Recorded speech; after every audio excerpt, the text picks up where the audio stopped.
Жаңы жасалма бөлмө, спорт жана оюн аянтчалары, ат майданы. Мунун баары реконструкцияланган Ататүрк атындагы паркта. Келгиле обзор жасайлы. Көзгө көрүнгөн биринчи нерсе Сейилбакты курчаган дарбаза алынып, парк сонун көрүнүшкө ээ болгон. Жаңы тротуарлар салынып, отургучтар коюлуп, таштанды челектери орнотулган. Бирок бул башталышы гана. Парктын ичин көздөй кадам таштасаңыз, андан да кызыктуу нерселерди тапса болот. Ататүрк паркынын реконструкциясы дээрлик 1 жылга созулду.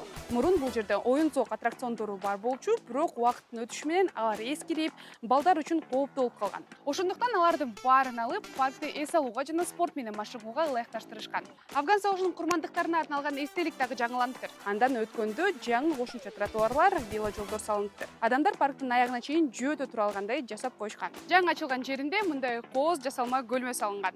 Андан ары барганда ат минетүүчү жай дагы бар. Мэриянын айтымында ал майыптыгы бар адамдар үчүн ипотерапия өткөрүү үчүн керек. Албетте, калган каалоочулар дагы келип минип кетсе болот. Сейилбактын аймагы аябай эле чоң. Акунбаев көчөсүнөн Ынтымак 2 паркына чейин жөө басуу бир топ убакытты алат. Бирок сейилдөөгө абдан ыңгайлуу жана жагымдуу жер болуптур. Жакында парктын борборунда салынып жаткан Афган согушунун курмандыктарына арналган музей ачылат.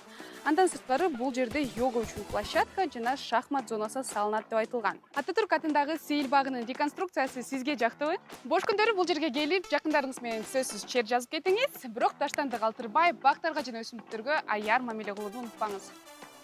Көрүшкөнчө.